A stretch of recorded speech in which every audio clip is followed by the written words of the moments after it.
Welcome, everyone, to the Sports Couch. I'm your host, Craig Bergner. Big show today. Yesterday, we kicked off the head-to-head season with Walleye event numero uno, number one, taking place on the Bay of Green Bay. The anglers came in hugely optimistic, going to hammer some fish, some big weights, and the bite did not disappoint. Action-packed day yesterday. And today, we get to recap it all. We get to recap the matchups. We get to hear post-match interviews. And then we get to watch a little highlight reel. And on top of it all, we get to talk about a record-setting day that took place. I can't wait. And I'm not going to do this solo. I got two of the best in the industry with me in studio today. It's Kyle Carpenter and Tyler Corey.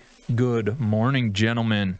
Howdy do. What is up? Howdy do. What a fantastic day yesterday. No kidding. Wow. Awesome. That was, the guys crushed it. They talked big talk, and every last one of them backed it up. Yeah. And that's what we want to see. That's what we want to see. You gotta talk it. We love the talk, man. I love when the anglers come out confident, talking trash. And guess what? We're in a head-to-head situation, right? That's right. They're not taking on a field of 500 people. They have an opponent right in front of them. Talk a little smack. That's right. Let them know you're going to come out there and win. And you know what? It was huge numbers yesterday. Makes for a lot of fun fishing, consistent fish. It was great. I would be shocked if we went back and watched more than 15 minutes of dead time the entire show. Someone was reeling one in at all time. And there was a couple hundred fish caught. Yeah. They absolutely crushed them. If you are looking to go whack some fish, go watch yesterday's episode. Come here to the Reel Shot, pick up a purple and chartreuse hair jig, because that's what 90% of them were caught on. Head on up to Ocano and smash, because they are biting. The fish were literally jumping in the boat yesterday. Yeah. It was so much fun to watch. Not a fisherman. And I was glued to the screen, man. Yeah. I could not get enough, and it's a lot more fun when all these fish are being caught. And Absolutely. It was just hammer, hammer, hammer, hammer, and it was great. Kyle, without giving too much detail, because we're going to recap each and every single one of these matchups, what was your overall take yesterday on Event 1? Oh, it was awesome. I actually sent the anglers an email last night or yesterday afternoon when I got back and thanking them for it being honestly the best day one of a season since head-to-head has been started. Super smooth in the morning. We had some small issues on our end that ended up being issues all day. Yep. Some things you can't control. But the anglers were on time. They're on the ball. Surprisingly, there wasn't a bunch of questions, so they read the rules. They knew what was going on, and they were ready. It was awesome. Same for the camera guys. All the camera guys were on time. Like I said, we had a couple small bumps, but it's going to happen week one. And overall, I will say it was probably the best day one that we've ever had of a season. Do you think it was just the roster of fishermen that we have, the roster of anglers we had, or maybe people are getting more accustomed to head-to-head? They go out there and are practicing like what they actually need to do in the head-to-head format. What do you think led to such a great first day? Because I agree. Usually, even in sports, like first games are tough. Got to get into it, find your rhythm, do all that stuff. And these guys came out just hammering. Yeah, what do you think led to it? They're ready.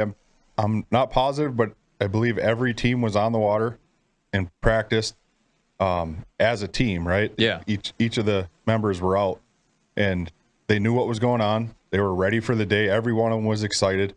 It's just the group of anglers. Nothing against what we had in the past. Last year, we got a nice roster this year. But the roster this year's full of experienced tournament fishermen.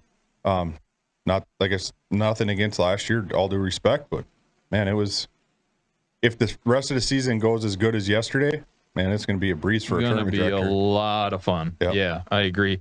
Tyler, you were up front and personal yesterday. Yeah. Tyler is kind of the voice and the face of head-to-head right now. What did you think? Coming from watching the all-seeing eye behind the scenes, getting to see all the cameras, no one showed up rusty, and everyone showed up with their game face on. There was zero deer in the headlights going on, and every one of them came out looking at their matchups, knowing what they had to do, knowing that they had to catch them.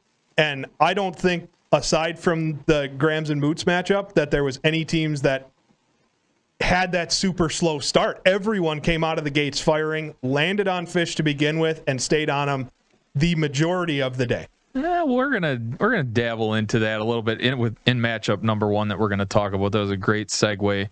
We're gonna jump right into the Brody Barachoa and John Derline, and they took on the brothers Katowski. I mean, defending champs.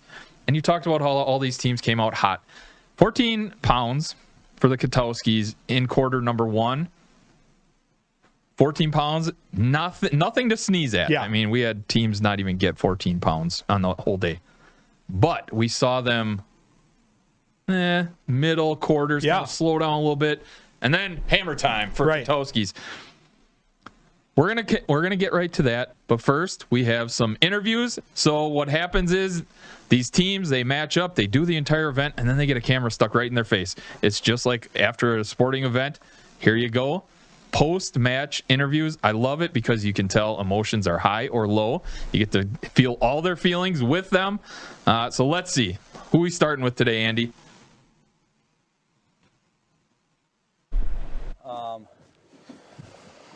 Struggle this morning. Slow start. It was slow start. I mean, yesterday was probably the worst practice that we've ever had. 0 fish all day. We knew that we were around fish. We just could not figure out the trigger. This morning we started in the river in Oconto. Plucked a couple fish, decided to bail on that, realizing it wasn't fast enough to keep up with the other team. Did some running around, didn't find the water temp we wanted, and we started to head back towards the river when we were out in the bay and found better water and a very large active pot of fish. And you saw the rest from there. It was pretty straightforward, 1/4 ounce purple hair jigs. And I've got a new company I'm working with this year. It's H2H rods. This rod is extremely light, super sensitive, and it made a difference because that jig was just crawling across the bottom. You could just feel him suck it right up, and game over from there. Nice job. Clinic. I'm glad you showed up a couple times there. It was Well net. yeah, that's the way it happens sometimes. It was a fun afternoon. That was probably one of the best 1 hour sessions we've had. It was a lot of fun. Ultimately, it was just nice to get back on the water. It was. We've been working a lot this spring, and this is our second day on the bay. I've spent 2 days on Winnebago, and not enough time, but we're happy. We got the W. Started the season off right. Can take that. Running into sponsors, we got a bunch of new companies that are supporting us this year, and we couldn't make this possible without them. So one of them's H2H rods. Thank you very much. We've got Brown Plumbing, KLA Electric, WireTech Fabricators, Dreamcatcher Outfitters, Rocket Bobber. Once again, thanks again to Head2Head Fix TV, and The wives. The fur babies. Love you guys. Thank you. Thanks for tuning in. We'll see you in 3 weeks. May 7th. 3 weeks on Bago. We knocked the dust off, so that's a plus. I think we just kind of made a last-minute decision to try to find another pot of fish, and we landed on cold water. That was our killer. But it was fun. Yeah, we had a good time. Got John his first big walleye with a jigging rod. Yeah. He's excited. Knocked the training wheels off a little bit. That's what we had to do today. So anybody that's watching, don't take my technique into your boat.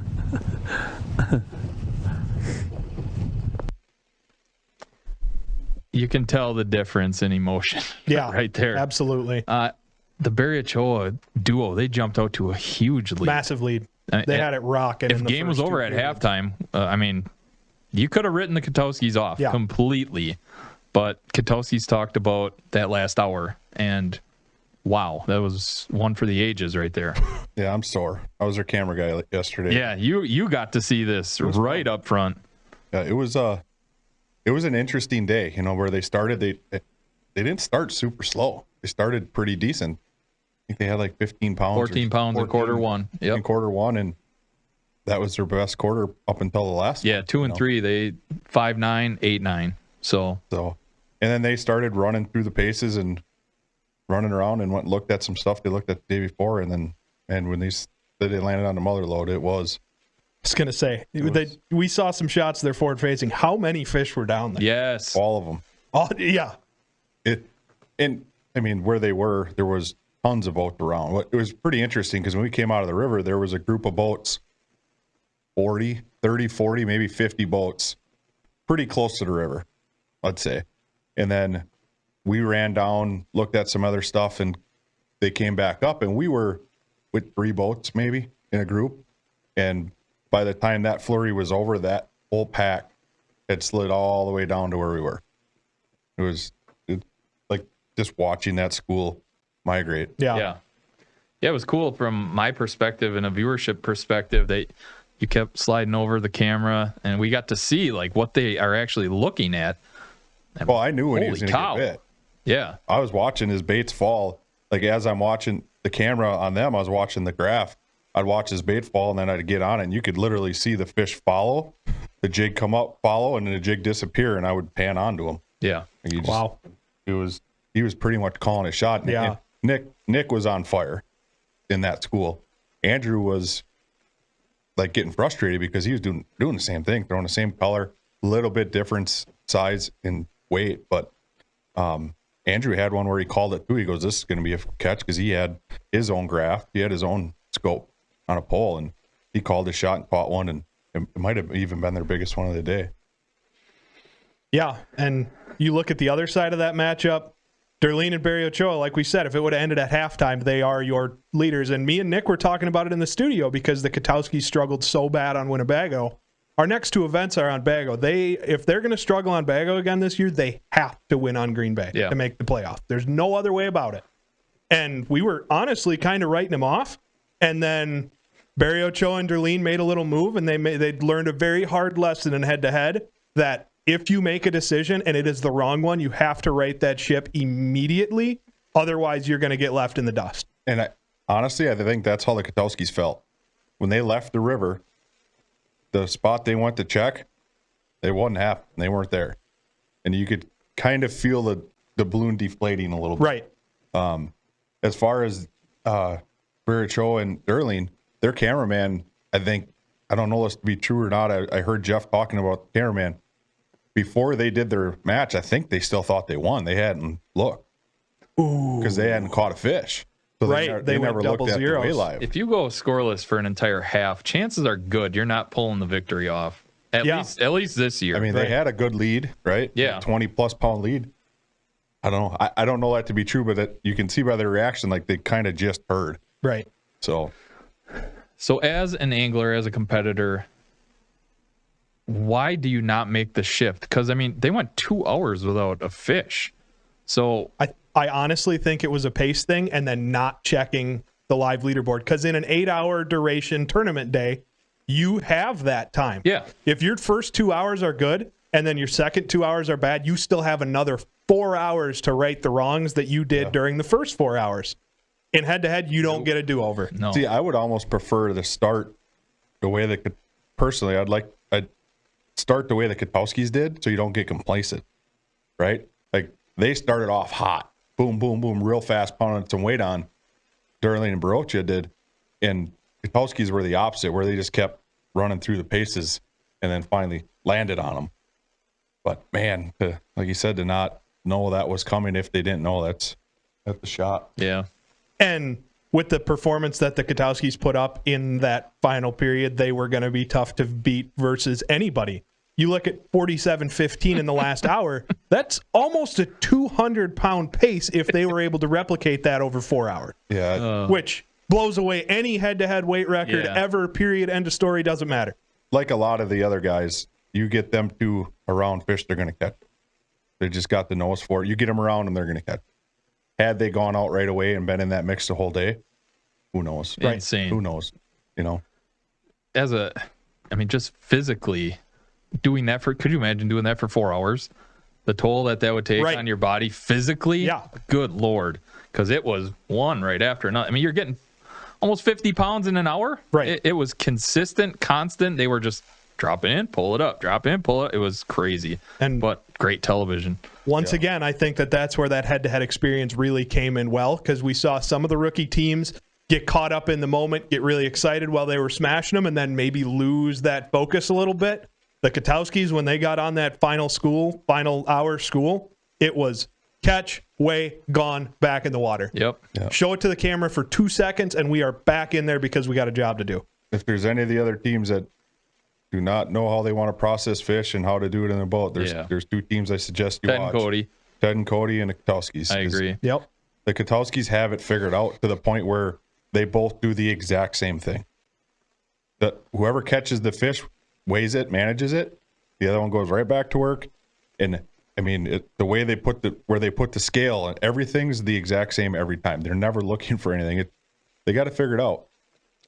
Honestly, guys, they could have cashed it in. They could have said, "Well, we're getting our butts spanked right now," and called it a day. But instead, Andrew shifted gears and dominated. Yeah. At one point yesterday, I heard Andrew sing this a little bit, like he said it as singing "Under Pressure," the song. Okay. Under pressure. Yep. I heard it in my ear. I'm like, "Oh, is he feeling the pressure?" What? After the camera's off, he goes, "You know what? I never felt any pressure at all the whole day. I sang the song one day at one point just to joke about it. I'm like, I heard you say it. I was wondering why you said it." Right. Never felt any pressure. So no, it's the experience of the ups and downs they had last year. They've done it. I mean, every fish that they caught, that they were getting closer and closer to the weight to take the lead. It was like, oh, an ounce. Oh, we're going to get, and they just kept climbing, and then took the lead, and it was done. Yeah. I'm going to be honest. Just knowing how head-to-head usually works, when they were behind by an ounce, I'm like, this is the way this is going to end. Yeah, right here. Right, I'm sitting here, I'm like, I'm going to have to tell these guys they lost by an ounce, and I'm going to have to swim back to shore. Yeah. Nope. You know, I'm excited to watch Brody and John the rest of the year. I think that's going to be a really fun team. I was watching it back today, and they are going to be a lot of fun to watch. They're just, John seems like a character when I met him. He's just here to have fun and learn and be part of it, and Brody's gonna be the captain and show him and take him along for the ride. Yeah. So and John's okay with that, and it seems like it's gonna be a fun team to watch. Well, guys, we talked about pace with the Katowskis and that what could have beens. I mean, if they continued on the pace that they had in quarter one and quarter two, they're putting up like 80 pounds, right? Which is a fantastic weight in an event. They had the biggest fish of the day, a 9.5. Yeah. 9.5. First swing of the bat. That thing's a pig. First Holy fish cow. they weighed was a 9.5. Yeah. The biggest fish of the day by 2 pounds-ish. It was a giant. Yeah. You're hauling up a big-sized baby at that Absolutely point. mega. Giant. Yeah. Whole sock full of water is what it feels like. Exactly right. Yeah, that was a fantastic matchup, and Katowski's, I mean, hats off, man. Champs till they're not the champs anymore. So we're going to say that throughout the season. Yeah, they're the top of the mountain right now. That's right. I will be shocked if they go into Winnebago and go 0 for like they did last year. Yeah. Experience plays. Definitely. Yeah. Anything else with this matchup? I don't think so. All right, on to both of those teams. Yeah. On to the next. Fan favorite Cody Solberg and Ted Miller. Hammer time. They took on the duo of Nickel and Golke. Andy, let's hit those interviews. Let's see what they had to say.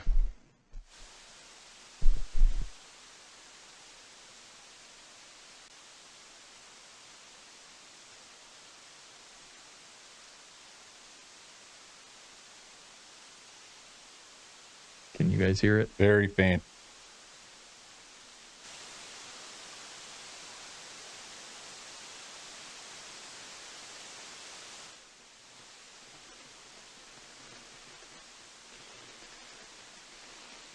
So basically what he's saying here, Cody dieseled him today. There's a pod 60 feet to your was right. just trying to call the shots for Ted. Cody had a tough draw today, but, in the back of the boat, we kept it solid, held it down for the team, and we're on to the next one, Totally nailing the accent right now. We dieseled them. Good job today, Cody. I know they're watching.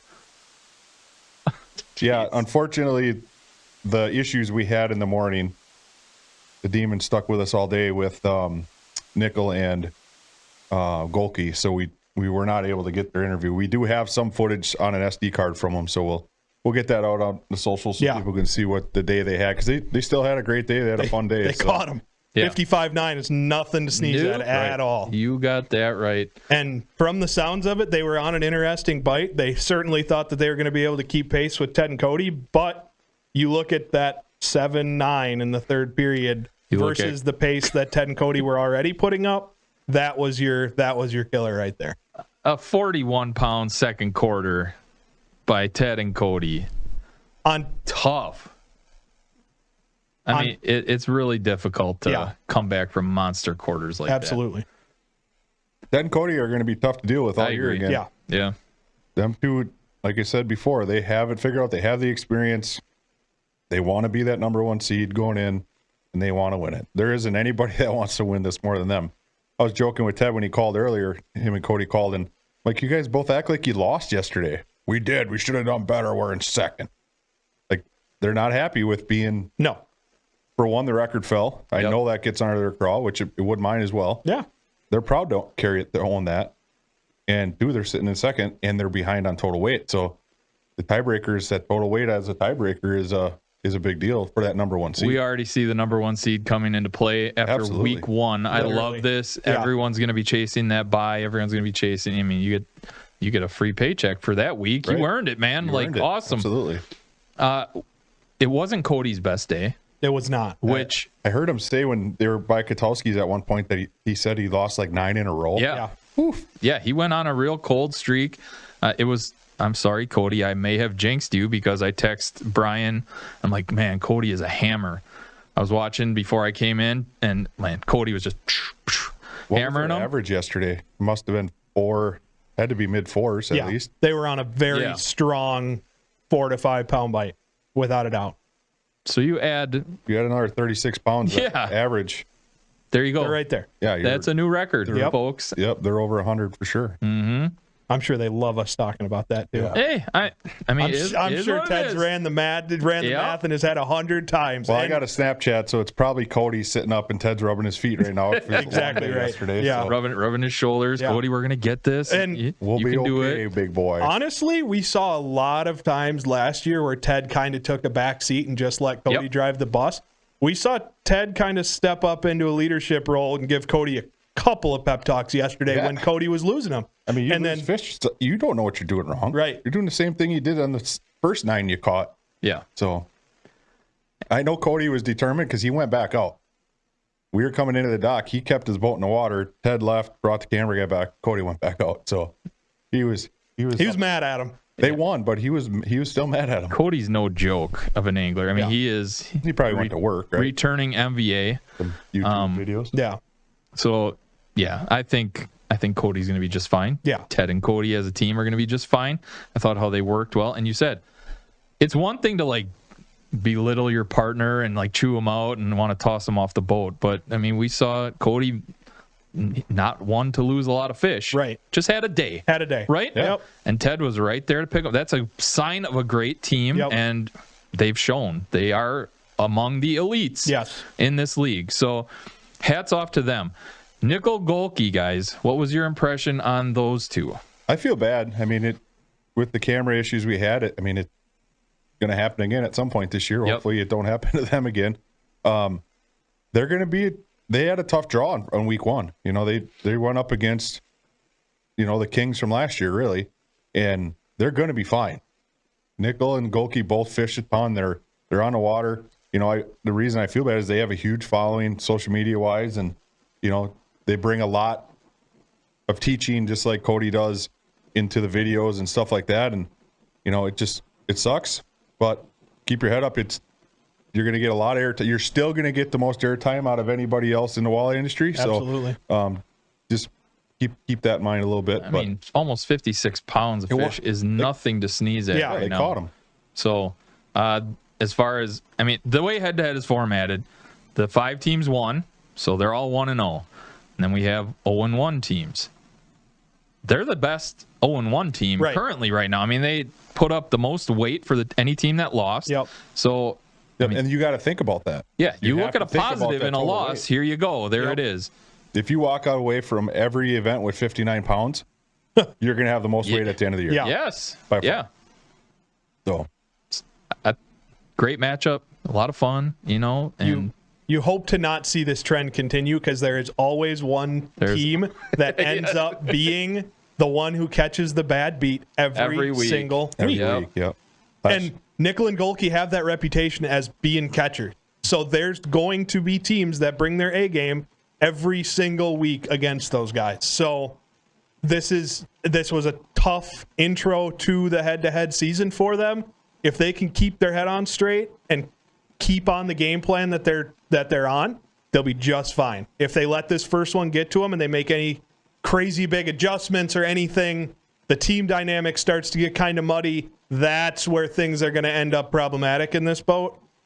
Get past this first one. It was an entire learning experience for everyone involved, and roll into Bago with your heads held high because, like you just said, of the losing teams, you put up the highest weight out of any of them. Yep.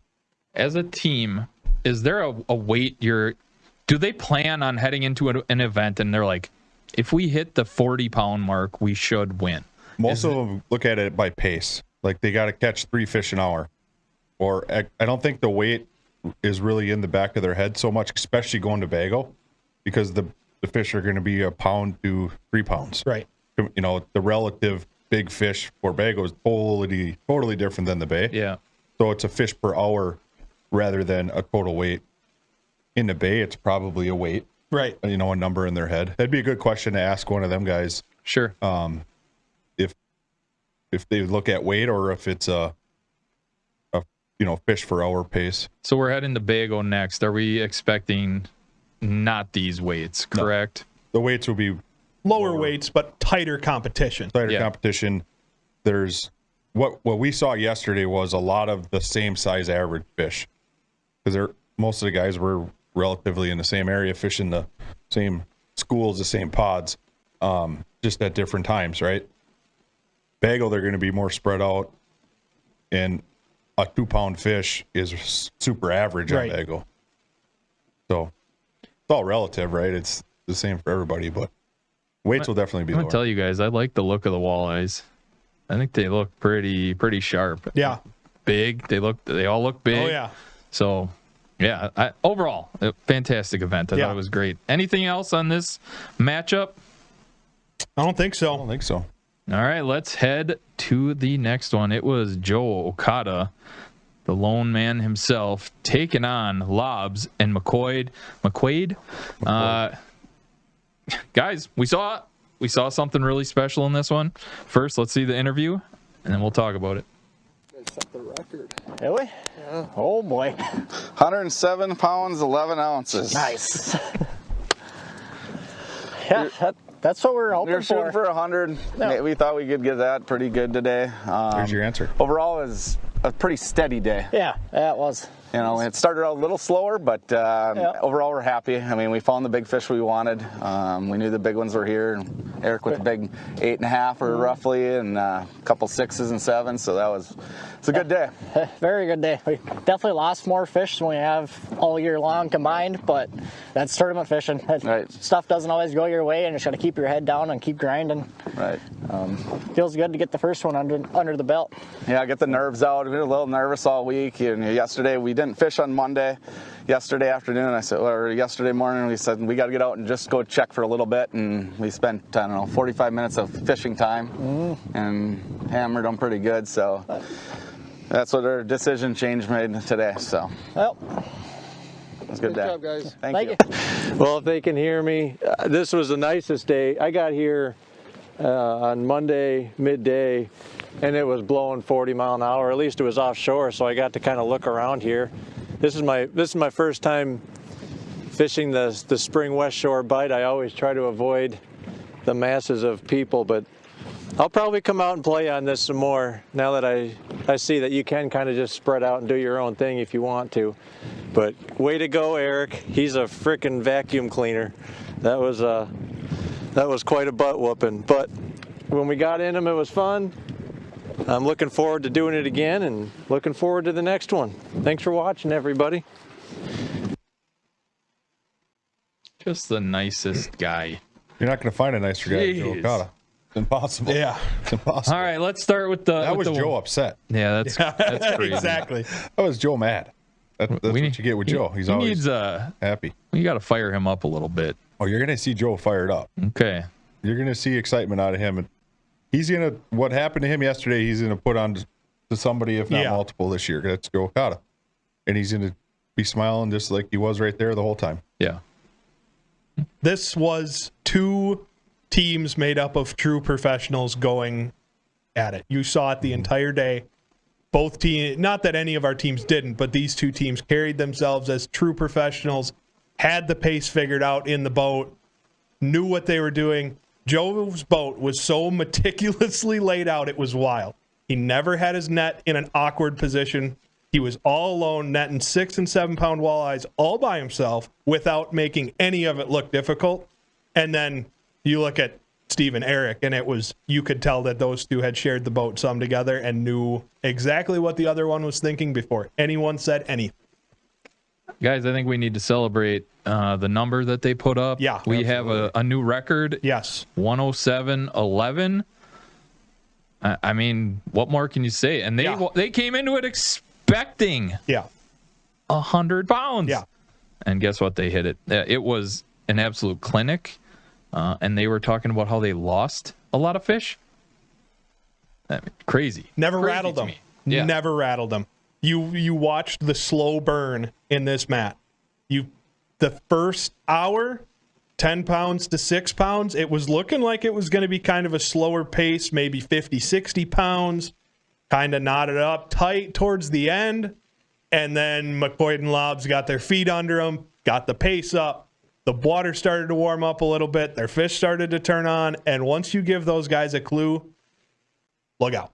Was this a team that hit the double, the double catch? No, those Katowskis had a double. That was the Katowskis. Okay. Yeah, that was cool too. There was, to put him over the 100-pound mark, Steve caught a 6-pounder, had just finished weighing it, released it as Eric was bringing in their biggest fish of the day, which was an 8.6, which was only the fittingest way to put him up over 100 pounds. Right. And then we closed the show with another almost 7-pounder from Steve. Yeah, I mean, they put on a show. Hammered them. And all props to you. You called it. You said they were going to be just absolute monsters. They just came off of a huge tournament win in Green Bay, right? Yep, Eric did. Eric did, yeah. Yeah, and I heard a lot about Joe. I heard a ton about Joe Okada, how great he is and what he's going to bring to this. As someone who, I mean, I don't know much about this. I'm learning as we go. It looked really slow to me. It looked like the process compared to everyone else's, and that happens when you're alone, right? You don't have a partner.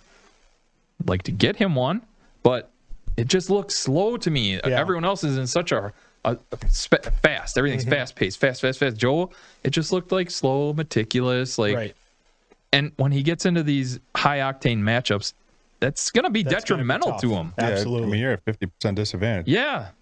Even if the other guy doesn't catch fish and just weighs them all, the other guy's back in the water right away. Right. Joe, this is what Joe wanted. He wanted to do it himself. He wanted to come play the game by himself because he wants to fish alone. He wants to fish single events.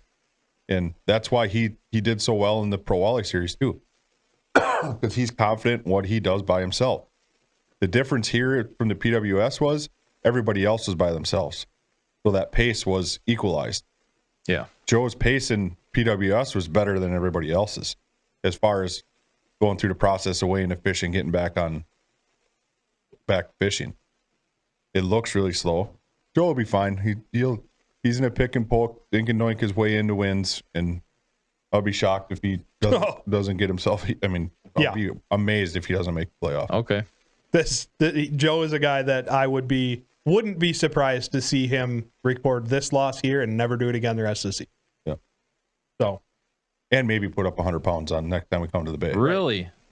That's Joe, man. He does not give up. I don't remember it keeps popping in my head, the Mille Lacs tournament, which he is not going to want me to bring up or be happy I brought up because he ended up losing to his best friend on the final day. Yeah. But I feel like he put up a 60 or 70 pound day by himself. Day 1 or 2 on Mille Lacs. I feel like it was. I'm going to go back and look, but it was a slugfest. He caught the fire out of them. And that's an 8-hour day, right? That was a 5-hour day. 5-hour day. Okay, so not too far off of this. Right. See, and you guys talked a lot about pace so far today, and like I just see everyone else's pace as so fast, because you're right. As someone is registering, it's like zero time between doing one thing and then getting your reel or your lure into the water. It's like boom, boom, boom, no time wasted. And I think that is, I mean, that's an art form in and of itself. Absolutely. With all these teams. Yeah. So it's just something Joe's going to have to overcome and learn more about it. And I don't know if we're going to see it all year. I don't even know if Joe has his boat set up to troll anymore. But watching him troll by himself is impressive. I mean, if we get to see it, McConaughey for the PWS championship was unreal. How just efficient he was while he was trolling and catching them and netting them by himself, putting boards on and off by himself, doing everything himself. You're going to learn a lot about that type of stuff if he ever does troll. I'm not sure if he's going to be. Yeah. And again, great on camera, nice guy. Mm-hmm. He knew he was up against it throughout this entire event. Just, it's a tough one. Yeah. You're going up against the new record holder. So hats off to that duo. Yeah. I mean, Eric and Steve just had a fantastic day, and I don't know if it's the last we're going to see of that. No, absolutely not. Yeah. In my opinion, just watching the way that they work together and then talking to them the little bit they did when they came in to get their pictures and stuff, if there's 100 pounds to be caught, I have a feeling they're going to catch. Yeah. Yeah, they will be in the area of where that's caught, if nothing else. They are going to be a problem for whoever they face. And all credit to them, they are very much bay guys from what I know. Okay. So we'll see what this Winnebago swing is like. But you can take a fishy dude anywhere in the country and give him some time to figure it out, and it won't take him long to be on the best fish in the entire system. Steve, I believe, lives down here. I know he's not neither one of them are going to Bago for the first time, so. Right. Hey. Fantastic matchup, and I love seeing records being broken. Absolutely. That's why they're put up, is to be broken. You got it. It kind of lights that fire underneath Ted and Cody as well, Yeah. Well, there was some sleep lost over that, I'm sure. It would be awesome to see that record broken again this season. Heck yes. On big summertime fish. Gosh, that would be so cool. And we've seen it. We got the duos to do it. We have the fishermen to break records throughout this entire season. So looking forward to that. Anything else on this matchup? Once again, props to both of them. Yeah. They both performed incredibly. And hats off to the new record holders. Yes. Guys, enjoy that record while it's there. Yep. And break your own record. Yeah, heck yeah. Exactly right. Go set the standard again. All right, the next matchup we have, the family affair. Right. Father, it wasn't son, unfortunately. Yep. But we have the Moots taking on the Grahams. Let's hit that interview. Trials and tribulations of the day, and then obviously the end result wasn't what you wanted, but yeah, I mean, end result wasn't what we wanted. I mean, we kind of all through pre-fishing, it was a very tough bite, so we couldn't figure out like 100% program. They were all over the place. Today we finally figured them out, or Darren figured it out, that the authentic bee fishing, chartreuse tail, purple body was what was working. I mean, we caught fish today. Yeah, catching fish is a plus. Just weren't the right ones we needed all the time. Hopefully we can get some bonus points for the multi-species fishes that we put in the boat today, but I don't think that's going to happen. I mean, congrats to Grahams and Grahams for getting ahead of us there. With an over 6-pounder, that's a pretty nice fish. Yeah, a 5 and a 6. That put them 11 pounds. 2 fish. Yep. So I mean, we weren't out of it, but we were struggling. Yes. But So it's a grind, but yeah, we definitely It's fishing. grinded it out and tried to do what we can do best, and we weren't going to try to chase around and run our one way to go somewhere to fish that we haven't pre-fished. So we figured this is the area that was working for us, so we were just going to stick it out and grind it out and hope for the best. yeah. So, I mean, appreciate everybody that's helped us out. Walleye X, Reaction Tackle, Blaze Digital Media, who else? Muskego Feed and Seed. Yeah, so yeah. Another tournament 2 weeks. Yep. So We go to Bago. We'll have to see where we're at, if we're all of Bago water, or if we're rivers only or lake only, depending on what Kyle decides.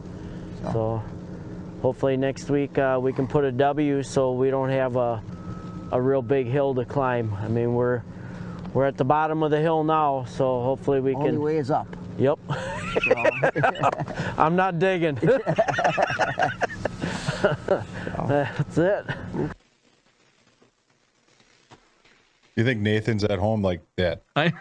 Yeah, on. right. What's up? Like, what are you doing? Oh my goodness. Does it get better with his son on the boat? Yeah. I mean, they were just they may have had a great practice. Who knows? I'll give them credit for, they went and practiced there, and that's where they fish. So Yeah. if they had a good practice, you never know. They're in the Fox River. I mean, there's been, obviously, there's a lot of walleyes in the Fox River. Not sure what they did or where they even were. I haven't watched it close enough to know if they were in the mud or in the rocks or what they were doing, but they'll be all right. They'll come back. They're Bago fishermen. I know they're really looking forward to being on Bago. So This matchup was 0-0 at halftime. Yep. And then at the end of the third quarter, it was like a 1 pound difference. Yeah, it was tight. It was close. Yeah, absolutely. And it ended up being 16-8 to 11-3. Yep. Not the monster numbers that we saw in every other matchup, but it had that close match flair. Absolutely. So that's the great thing about head-to-head, though. You know, not every match is going to be 100 to 95, Yep. Right. It's still, that's what they had to beat. That's what they each brought. That's what they had to beat, was what they got, right? So hats off to Grams and Grams for having enough to do it, you know, sticking in the game. It's a mindset thing, right? You think, they're struggling, but we're struggling. We get 2 fish, we're going to be sitting okay. Right. Well, you get 2, then they get 1. Like, it's back and forth, right? And from what I've seen, as far as the fish averages, Grams had the bigger average. They had a 6'11" or something. Was their they big had one? 2 real nice ones, over 6 pounders. Yeah. And you made a great point. Head to head, the way it's structured, just like any other sport, you might have the 2 highest scoring teams playing each other and the 2 lowest scoring teams of the week playing each other, but those are the shakes, man. That's right. You have to beat the opponent put in front of you, and that's kind of what makes this special. It's week 1. You know? And they were both head-to-head rookie teams, at least under this league format. I know Joel's done some head-to-head in the past, but that was a while ago. I think it took both of these teams a little time to shake the rust off. Watching through the camera, through the feeds, they were both very much off on their own. You didn't see many boats in the background of either of them. They both kind of picked risky game plans. Just happened to face off against each other, but there was one risky game plan that paid off just a little more, and it was purely that averages thing. I think both teams boated 3 or 4 fish, maybe. Grams had that 5-pound average. Moots's were down towards the 3-pound average. That's where you see that gap. Do you know, did either of these teams move around a lot? I know Grams did. Okay. Grams was moving a pretty good bit, and at one point I saw the Moots's all the way up by the dam, into pier, and that looked very much like they were down towards the mouth of the river. So I think both of these teams were making adjustments. The biggest difference that you saw from the Moots's camera compared to everyone else was the mud in the Fox. And everyone knows that when the Fox turns chocolate milk, that bite can get tough. It was a risky game plan, but just like Kyle said, guys have been whacking them in the Fox all year. and big fish live in the Fox, and they hang around the Fox longer than they do some other place. So they were fishing for a population of fish that was there. It just so happened that the conditions didn't really line up the best for that bite. And if you don't like fishing in a crowd, you get away from the crowd. Yeah, I mean, we saw boats galore out yesterday. Yeah. So Bro, Wednesday was insane. The amount of boats that were out. It was insane. I mean, it was no secret. All the fishermen, all you guys are talking about it. Like, there's a lot of weight to be had out there. It's the time of year, and to go everyone knew. I did not expect to see that many boats, honestly, because man, it was crazy. I mean, after people watch head to head, I bet you it filled up a little more yesterday. I feel bad for the ramp attendant at Ocano this weekend. There was a one boat that came by us yesterday that had it on their dash, and they were really. You could see they were kind of trying to figure out where some people were at. And I'm thinking the whole time, just turn the volume off. You guys can't hear this. Oh, nice. Gosh, the fans are great. Yeah, that's awesome to have guys playing it. There was some people who commented on Facebook like, "Yeah, we're gonna have this on while we're fishing on Wednesday."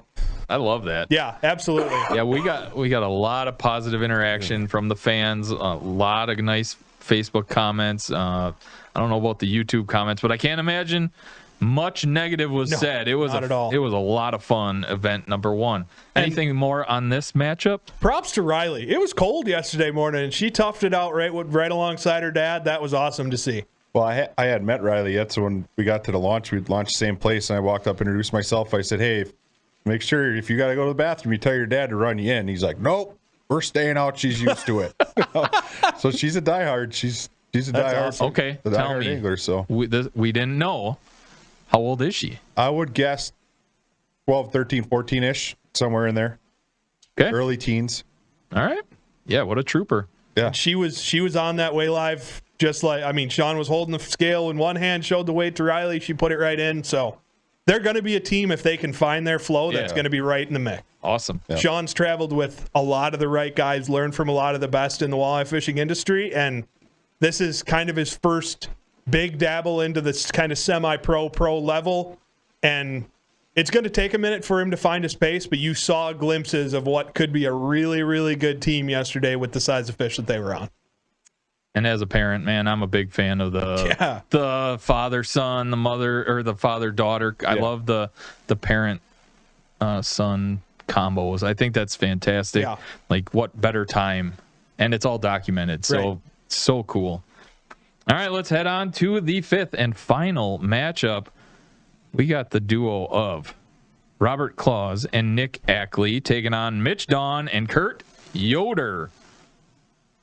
Said it right. Let's go, baby. Got it. Let's hit that interview. Don't try it again because you got it. Overall fun day. Strategy going in today was we wanted to find some fish away from boats, which we found yesterday in some rough water. I know a lot of guys are up in Oconto, and there's a lot of guides and a lot of other boats up there having some fun. So we ran south a little bit. We found a pot of fish yesterday, and they were pretty loaded there this morning when we came up on them. And started out hot and heavy, but we missed a few. We definitely didn't fish clean the last hour. So. Nope, not at all. You can tell there's definitely a bite window the last hour and a half here. Things definitely slowed down. We got back on them. I'm going to go hire a guide for myself and learn how to fish, I think. We'll be fine at the next event. It could happen the other way the next event. Sure. So. Yeah, a couple changes from yesterday too. Our water definitely cooled off when we came in today. I'd say 4 to 6 degrees overnight.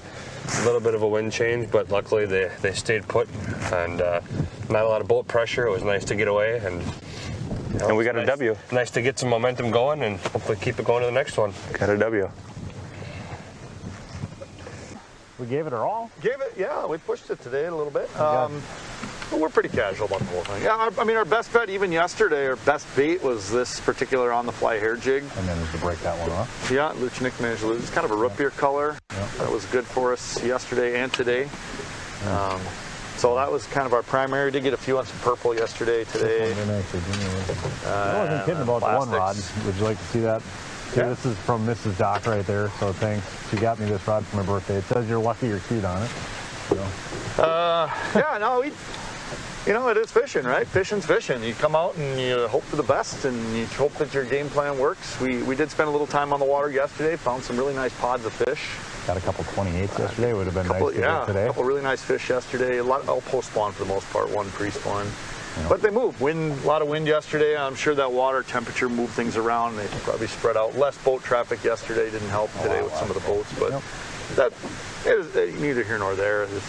Got to get the bites and got to find the fish. And they moved enough that we couldn't find them. And the big pods we were on yesterday definitely were not there today. Well, it seemed like just even what we saw inside them, they're just a little more scattered around. And they were kind of congested yesterday. It was easier to pick off that way. Yeah. In a 4-hour time frame, you don't have a lot of time to search. But I mean, we definitely around some fish. Just gotta get them a bite. Sometimes the fish win. We still got to go fishing. Yeah, right? Absolutely. No regrets. Good fun.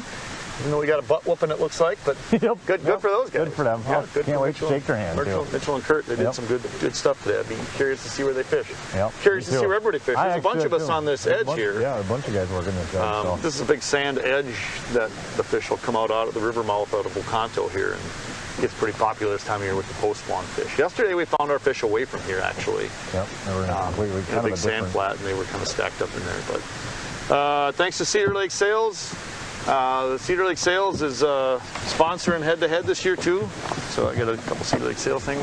Thanks. On the fly, docks. On the fly, docks, jig boxes. Go check those out. On the fly, Speeds Custom Rods. If you don't follow him already, check him out. St. Croix Customs for me. St. Croix Customs. Yep. He does build on St. Croix. Yeah, he does build on St. Croix blanks. Yep. But, so I'll see what happens next time. I think we're on Winnebago next. I believe you're right. So that'll be maybe Upper Lakes, might be some trolling. I don't know what we're going to do there. We get to get the boards out. Don't forget them at home. Yeah, I won't leave them at home next time. No pointer boards in the boat today. Yeah. No, it was fun. It was a good day. I had fun. Yeah. It was nice to get the first one under our belt, huh? Yeah, I'm glad we can finally get out. The weather's nice today. Cool. Thanks to my wife for letting us get out and do this all the time. Mrs. Fin Fanatic and Mrs. Doc are extremely accepting of our life choices. Yeah, I'll be back on the water tomorrow with customers the next 2 days in some sounds like pretty windy conditions. So, and then Mrs. Fin Fanatic and I are fishing a tournament on Saturday together. So she gets her first day in the boat this year. But yeah, thanks everybody. Thanks for watching. I hope we put on at least a decent show. Yeah, well, we did catch some fish. Our goal was to try to at least educate, entertain a little bit.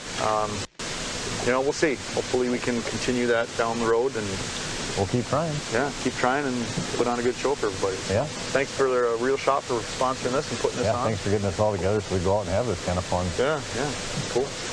Sounds good. Guys. I mean, they just love fishing. Yeah. I saw Bob on my way to work. I saw him going up towards Door County, so he was getting on the water today. That's right. Nice. Yeah, I mean, they lost, but they saw the positive in it all, which is awesome to see. That's going to go a long way, and better days are ahead for them. Absolutely. 26 pounds is... win, lose, or draw, them two are here to have fun. And like Bob said, educate, teach some people some things. If nothing else, they're going to educate, and try and help other people catch fish. Absolutely. Bob's really, really good at that. He's been on a few shows with us with the Guided Life, and it's always been about that, is, sharing his knowledge. So yeah. Awesome. Is one of them a guide? Yes. Bob's a guide? Bob Kloss. If you're looking to get out on the bay and do any of that stuff like you saw yesterday, hit up Bob Kloss with Fin Fanatic, or hit up Alec Nickel with Die Hard Angling. Look them up on Facebook or whatever. They were both on giant wads of fish yesterday. Those fish aren't going anywhere for the next couple weeks. I think both of them still got dates in their book open. So if you want to get out and go hammer some Green Bay walleyes, 4-hour trips, 8-hour trips, they're the guys. Maybe Kurt's going to call one of them too. He said he was getting a guy. Yeah, exactly. Hit up the head-to-head guy directory if you do. I was paying attention yesterday just to the weights throughout the day, and with the way last year ended for Kurt or for Mitch, I was like, oh boy, this is going to be a battle back and forth. He's going to, just like last year, get everybody's best again, And then he ended up putting a foot to the neck and pulling away and winning. So happy for him to get started on the right foot. Well, again, you see another huge quarter. Yeah. Where I don't know if it plays into the psyche of your opponent, but like in a basketball game, a team goes off in a quarter, you're like, oh, cripes. Oh, boy. I gotta completely shift gears. We got to speed everything up. We have to do this and this and this different. Right. So all preparations, like, toss it out the door. Yeah. I mean, they put up almost a 33-pound quarter. Right. That in a game that was tied, essentially. Yeah. 12 pounds each, essentially tied. And then that huge quarter, I mean, it just blows the doors open. Yeah. In these high scoring events, having that one standout quarter is huge. Especially early in a match. Yeah.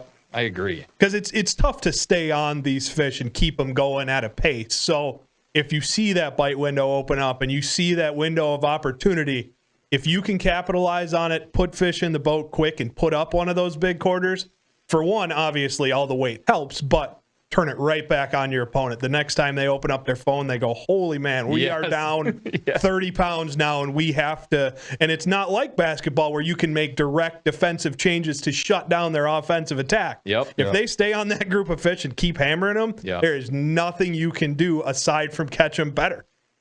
I totally agree. If you guys were on a boat fishing, would you want to know what your opponent's doing? If you would have asked me before I started this with head-to-head, I would have said, I don't want to know. I want to shut it off. I want nothing to do with it. But after watching it, it's so critical, like what you saw in matchup 1 where the Katowskis mounted that massive comeback. I think the feeling's got to be a whole lot worse when you open your phone at the end of the match and go, dang, that 20-pound lead that we worked so hard to get is gone, and now we lost by 30. Sure. But having to know like what your pace is and that kind of stuff, being able to follow that and being able to calculate in your mind, okay, first hour is over. We put 4 fish in the boat. They weigh 18 pounds. Their pace, they put 25 in the boat. Our pace is not going to match. So unless I really feel like things are going to pick up here, I got to make a change. Especially yesterday. There was obviously bite windows. The average of that chunk of fish around the Ocano area was close to the same. Like that average fish where everybody was the same. So if you're not looking to see, okay, my pace, like you're talking, okay, we've caught 25 fish and my opponent's only caught 6, but we got the same weight. I need to get the hell out of here. Yeah. Because in your mind, all these fish are dumping out right here. It's roughly the same size. Yeah, you're going to get a bigger one here and there, but you might have to just go Hail Mary it and swing. And honestly, that's what the Katowskis did yesterday when they left the river. Like they were talking about it, and Andrew's like, I think we need to make a high risk, high reward run. We need to make a huge change. They cashed in on that reward big time. Had they not made that decision right then and there, they might have stayed where they were and not ended up winning. I know it's a completely different roster than last year. I felt like last year teams got really complacent. Like, close matchup, whatever, you know. I'm losing, and we're just like, well, whatever. We're not going to win. I don't think we have the roster this year for that to come into play at all, which is fantastic. It's a group of fiery dudes. Yeah. The fire is definitely here with all of them. Anything else with this last matchup? No, I think the biggest thing that hurt Klaus and Ackley was not making that adjustment quick enough. Looking at the background, it seemed like they stayed in one spot for a long time. Yeah. While Kurt and Mitch were hunting, searching. They were on a big flat all by themselves, hunting individual fish. Klaus and Ackley were kind of stuck in one spot. I believe in that big crowd around the mouth of Ocano. Obviously seeing piles of fish because all them fish are dumping out from the spawning grounds up there. But not being able to make them go and knowing that your opponent putting up that kind of pace, I think that's a head-to-head lesson that they learned here. Different from a regular 8-hour tournament, once again. But if they're going to, and they will absolutely cash in on some wins. They are very experienced anglers. This is not going to rattle them at all, as you saw. I don't expect that this will be a theme with this team throughout the season. I think that this was just a little bit of a learning curve for them, and I think we'll see them turn it around. And props to Mitch, not letting that first period tight matchup get to him and just foot on the throat and knocking it out of the park. Yeah, you got to feel good going into halftime with the lead that they had, and hats off to them. They continued it. Third quarter, put up another 16, and then they just kept going and going. So, like Mitch said to Kurt, yeah, Mitch caught them all yesterday, but that's fishing, man. Like, I kind of saw it with Telsky, same thing. Nick was the hot hand, and you just ride that hot hand. You're only as good as your net man. Your net man don't net them for you. The beauty of this entire setup is the team atmosphere. Yep. Like, yeah, one person might be catching them all, but the netting, the weighing, the entering, like there's so much more than just catching the fish that goes into all of this. Right. And we're going to see that come into play over and over and over again this season. And the more well-oiled these teams get, the better it's going to be. So, absolutely. Yeah, I can't wait. And what an amazing start to the year, guys. Overall, any closing comments on event 1? Thank you to the sponsors that joined with us this year. I think that the viewership numbers from yesterday speak for themselves, and we cannot thank the fans enough. You guys absolutely crushed it. Liking, sharing, bringing your friends to the stream. It was a home run for all of us. The anglers, hats off to them for bringing their A game. This absolutely could have been something where if we had some rusty teams that weren't feeling it in the beginning, this whole thing could have looked a whole lot different. But them bringing the energy, Nick bringing the energy and the information in the studio, the guys in the back working their butt off to try and get all the catches out. Hats off to everyone in the head-to-head fans for sticking with us. This, we can only hope, is going to be the theme for the season. The positivity, the great interaction. Like, you guys just stick with us through the whole season because we have a fireworks show at the end at Escanaba. And there is not one team on this roster that wants to be out. And after the first event, I cannot pick the 3 teams that are going to be out. It's going to be a shame, the 3 teams that get eliminated. Speaking of picks, that was an excellent segue, my man. I went 3 for 5. Brutal. Tyler, 4 for 5. 4 for 5. Not bad. And I only voted against Mitch, put that chip on his shoulder. Let's give a round of applause to the fans. You guys went 5 for 5 with the fan vote. Nice. Hey, the fans are now the leader in the clubhouse, right. and we have some climbing to do. But it was fun. It was a great first event. And before we send you off with a highlight reel, I want to say, if you're on Fix, check out the Masterminds podcast with Tyler. Every week comes in with a fantastic guest, talks a bunch of fishing. Another huge success, man. Keep it up. Check it out. Masterminds on Fix TV. Gentlemen, as always, an immense pleasure. And fans out there, enjoy the highlight reel as we leave. See you next time. In the mouth. There we go. Boy. Got him.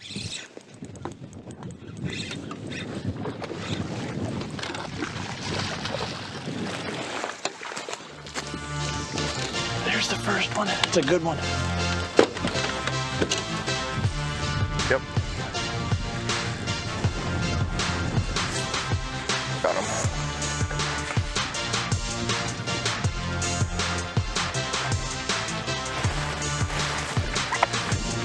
Fish.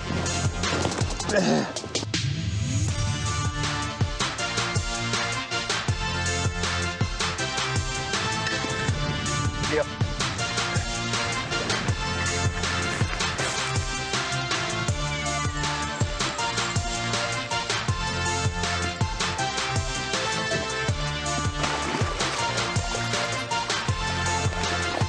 Fish. Oh, right here. Up. Dandy, yeah. All right.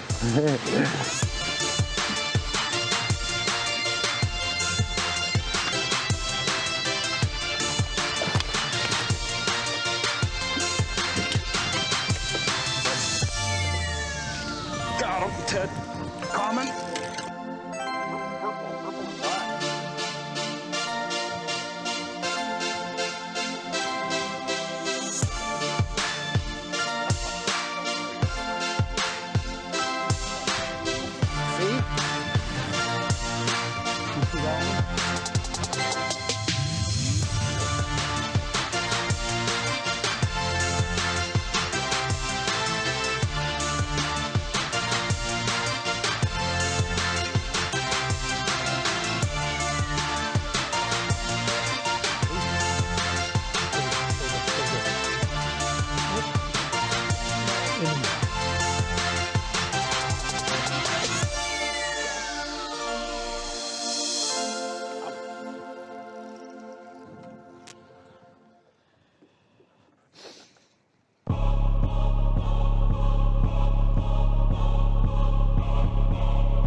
Big one.